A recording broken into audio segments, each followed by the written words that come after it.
this was one season's finale. Wow. Nevertheless, attempting to do all this a little bit more chronological. In retrospect, some of the notes I took are seeming so irrelevant to the 40 minutes of wow I just watched. So, but I mean, my first note is bowling is back to stupid when they are planning on how to deal with the whole hostage exchange situation right at the beginning of Enter the Void, and he's just making these stupid plans with the bird noises, and it's just like, oh god, all his character moments and everything he got in the last few episodes were like, oh god, why are you falling back to this? But hey, he really got redeemed throughout the episodes with discovering his lava bending and holding himself very well versus Red Lotus lava bender. So overall, Bolin got a very, very satisfying presentation. I mean, yeah, this stupid gag at the beginning, and well, at the end when he does the thing with the sock, it's not really him being stupid. It's him having a terrible sense of humor that I can really relate to. So making puns that are not funny is well, as Hope, or what's her name? God, I forgot her name. The Su Young's daughter puts it, a classic Bolin.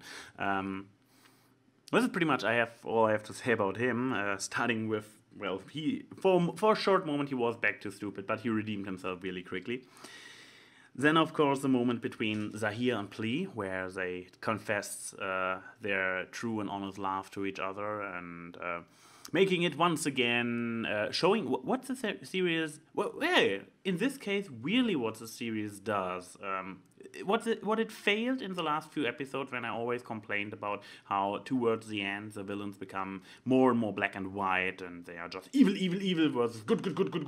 And here we got very, very short, very, very close to the ending, this moment where they get death. And in contrast to the first season, where they tried to do the same thing with Skeletons in the Closet, where what's his name?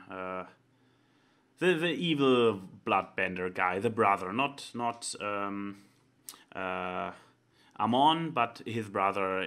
They find him in the cell, and he's giving this backstory for 15 out of 20 minutes, and they tried to give the character death last minute, but it was so forced in, it didn't work with the overall plot, because he is like, oh, you have to leave me here so I can have my dramatic death scene in the last episode, and he must not know that I told you everything, just so they move on and tell AnY everything they have been just told, so AnY knows that his brother told them.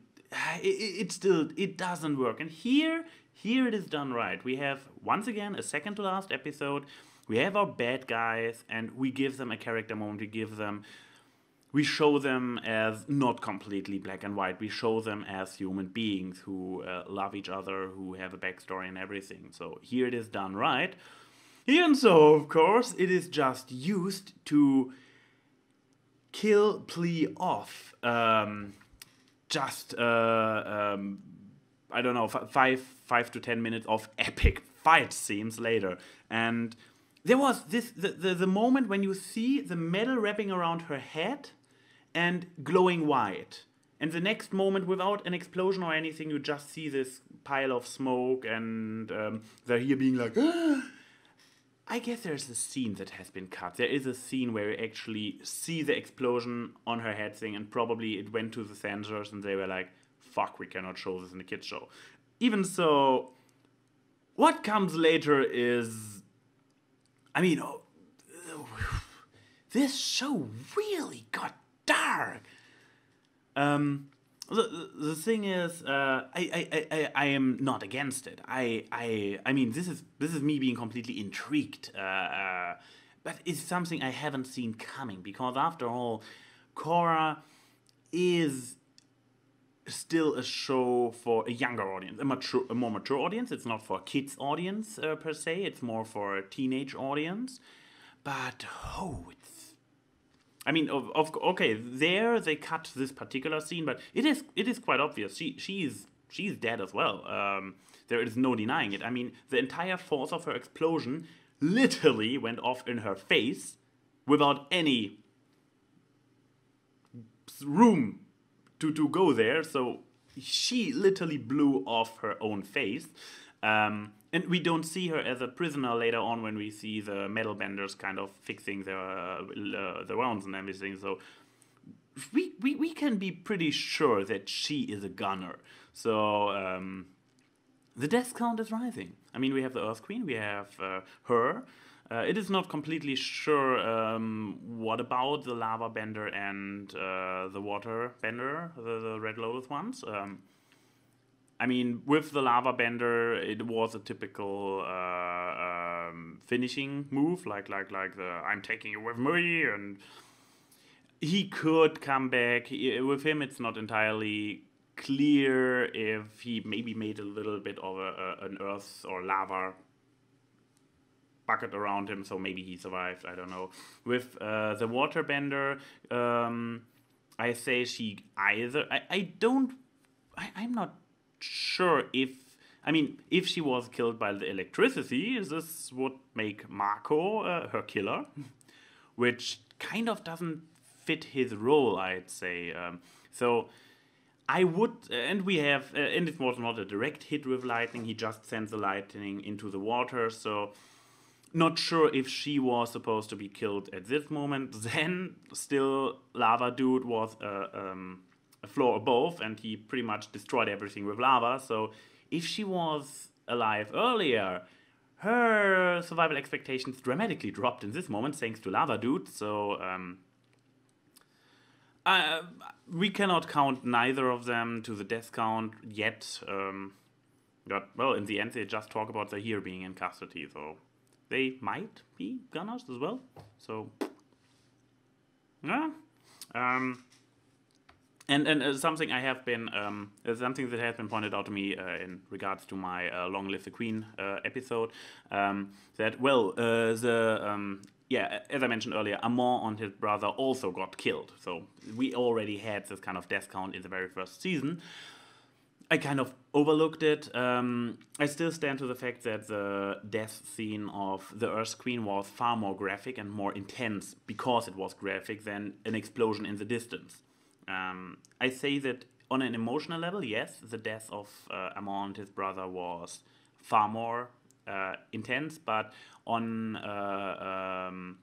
the level of immediate showing it, or presenting it, the death. We see explosions every day in every corner, so just seeing an explosion is not this graphic as the Earth Queen being like, and her eyes getting red and everything, and I still consider this, on a visual level, this scene more intense, because we are kind of numbed down to explosions by now. Leaving a little, kind of leaving the chronology a little bit here. But yeah, intense. Both episodes were intense. The first episode was already intense with the creepy image of the fake airbenders melting away, the fighting. I mean, more than half of this episode was fighting. And yeah, and the next episode, when we see Korra getting poisoned, the poison as bloodbending was with the sound effects and everything a little bit like, whoop. A very intriguing, kind of creepy. Then we got again those wide angle lens look when Korra is fighting the poison and the gigantic eyes. I'm not sure which anime this reminds me of, but I can't recall it. But I remember the visuals instantly reminded me of some of the really creepy adult animes. Not adult in the nasty kind of adult, but in the very brutal kind of adult, like the psycho, the total mindfuck psycho animes where they're also going like and bulging eyes and everything. And with Korra fighting the poison, we also got this perspective. And once again, more mature audience or not, this is for American normal television program intense, let's just say. One thing I have to mention, for once, the specs was completely off, because neither the captain of the Metal Guard nor Sun Yun turned out to be secret Red Lotus agents. They actually both contributed quite a big amount to the success of the good guys, with Sun Yan killing Pili, and with the captain saving Korra's dad. So, but yeah, for a moment we thought he was dead. So it looked rather deadish when he fell there. So another moment adding to the intensity of it all. And then we get the final episode. Yeah, I talked already about a lot of aspects of it. We see Monster Korra. I refer to her like this in my mind because she was just a raging beast. Once again, amazing visuals seeing Korra like this. But also what this episode did, or this season finale as a whole, did really great. So far, shit was going down in the previous seasons, but they crept the overall super duper happy end in there after all. In the first season, they crammed in there the last minute Avatar state, the last minute healing for everybody, implying that hooray, everything is good, world is great again, yada yada yada yada, sunshine and rainbows. So there was, at the very end of season 1, everything was good again. Season 2, everything was better than good, because the world is now in even better state than before. Even so, there have been these 2 giant monsters fighting in the Bay of Republic City just recently. But, well, now everything is cool. We have colorful spirits flying around. Awesome. Great new world.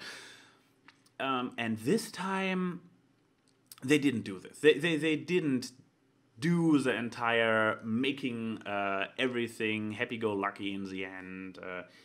They showed really balls, something you don't see too often. Even darker series like Dexter usually left things resolved at the end of seasons, with little hints towards, well, it's still going on, the series, so not over yet.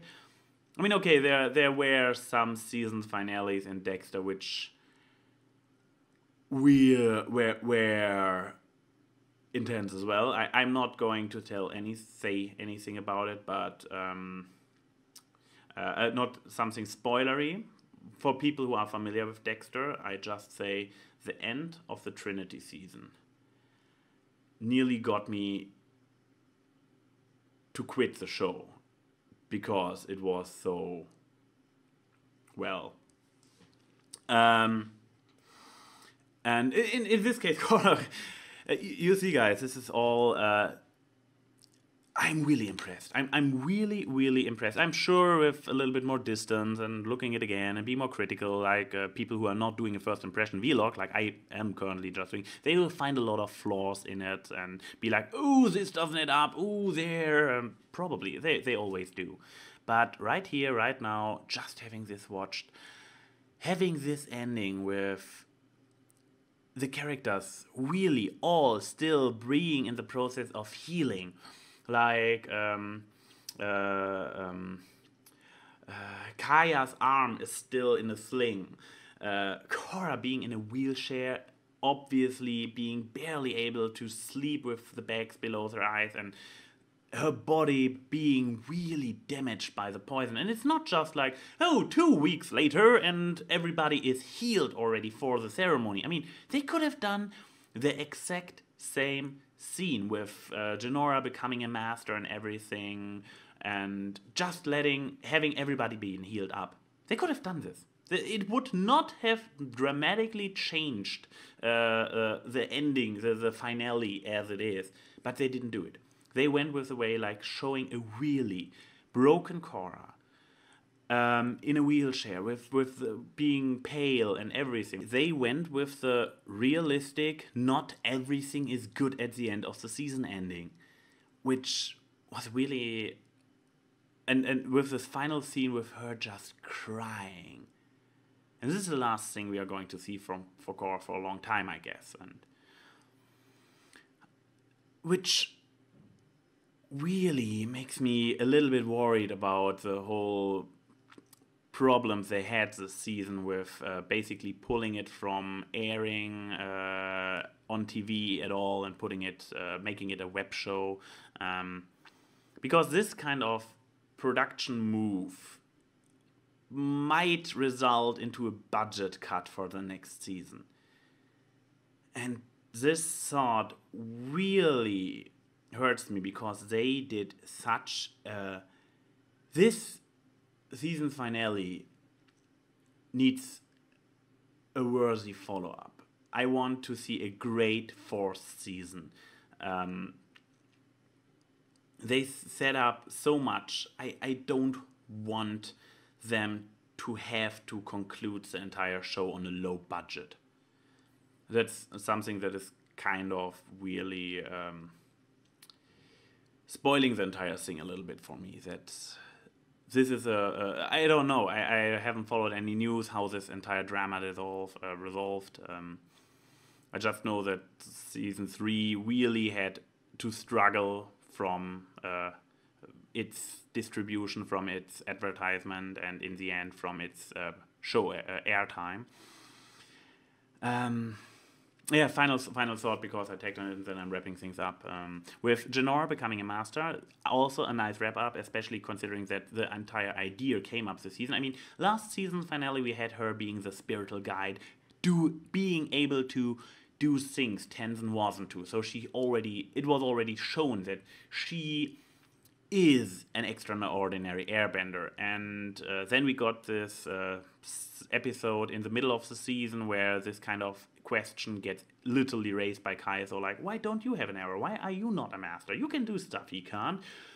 And it gets acknowledged, and it gets a nice conclusion with her actually becoming a master, an airbending master. So this great solution to something that kind of, it felt natural. It was a natural development. She was the spirit guide. Then the question was raised, and in the end, Tenzin was like, yes, she is a master. She has all the qualities of a master. She's an extraordinary bender. She has leading skills. And now she has a tattoo on her head and no more hair. I liked her hairstyle, so... But yes,